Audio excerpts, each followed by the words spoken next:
कुमारी महतो, समय 6 मिनेट।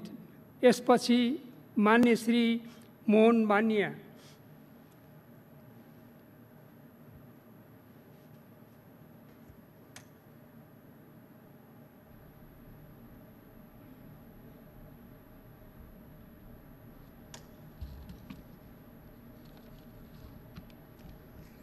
सम्माननीय सभामुख महोदय, संसदको यो बैठक यस्तो घडीमा बसिरहेका छौँ जति बेला मानव समुदाय एउटा त्रासपूर्ण भाइरसको चपेटामा परिरहेको छ।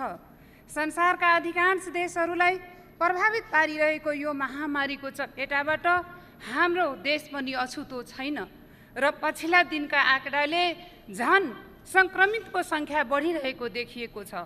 यस महामारीबाट बच्नका लागि सरकारले समयमै चालिएको महत्त्वपूर्ण कदमहरूको समर्थन गर्दै धन्यवाद दिन चाहन्छु। साथै सबै सङ्क्रमितहरूको शीघ्र स्वास्थ्य लाभको कामना गर्न चाहन्छु। सभामुख महोदय, कोरोना महामारीबाट विश्वमै ठुलो मानवीय र आर्थिक क्षति भएको बेला हामी आर्थिक वर्ष 2077-78 को विनियोजन विधेयकमा समावेश हुने बजेट तथा कार्यक्रम सिद्धान्तका र प्राथमिकतामाथि छलफल गरिरहेका छौँ।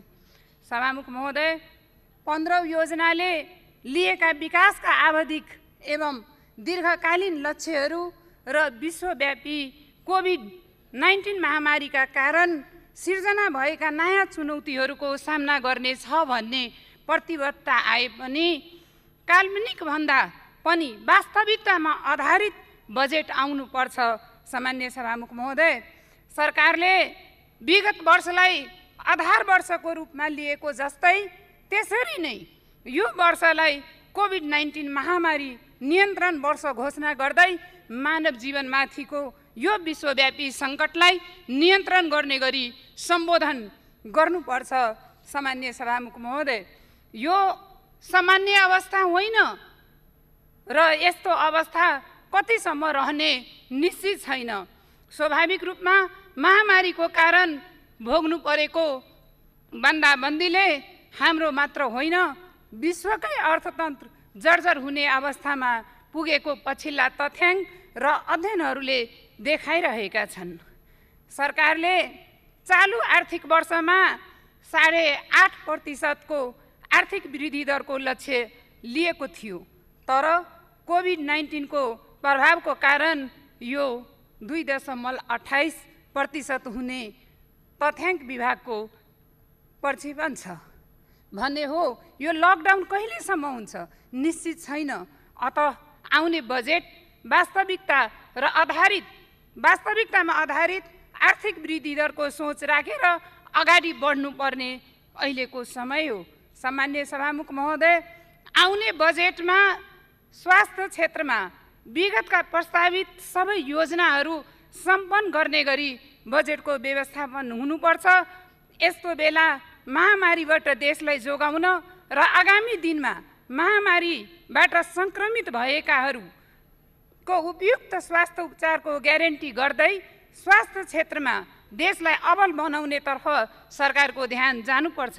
जनता बाँचे र देश महामारीबाट जोगिए विकास हामी गर्दै गरौँला। जनताको जीवधनको सुरक्षाको प्रत्याभूतिपछि यस महामारीले अर्थतन्त्रमा पारेको प्रभावसँग जुझ्न हामीले समयानुकूल योजनाहरू ल्याउनु पर्ने आजको आवश्यकता मैले देखिरहेको छु। काठमाडौँको टेकु अस्पताल स्तरको अस्पताल सातै प्रदेशमा निर्माण गर्न यसपालिकै बजेटमा व्यवस्था गरियोस्।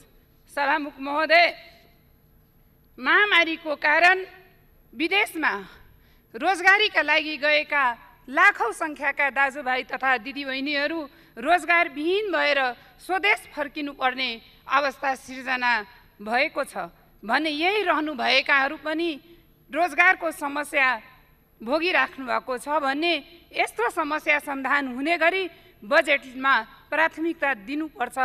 सामान्य सभामुख महोदय, बन्द भएका जचुका लगायत सबै उद्योगहरू सञ्चालन गर्ने गरी बजेटको व्यवस्थापन गरियोस्।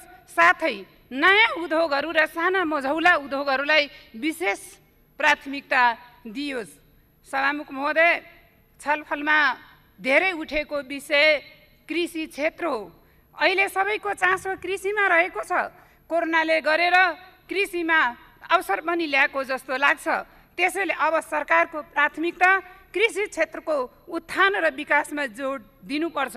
हामीले चाहिँ यही आर्थिक वर्षभित्र सके निर्यात गर्ने र कृषिमा आत्मनिर्भर हुने गरी योजना बनाउनु आवश्यक छ। कृषि क्षेत्रमा अनुदानको दायराहरू बढाउनुपर्छ र वास्तविक किसानले अनुदान पाउने गरी बजेटमा व्यवस्थापन गरी मेसिनमा आधारित कृषिलाई विकास गर्नुपर्छ र उत्पादनलाई सहज रूपमा बजार व्यवस्थापन गर्नुपर्छ।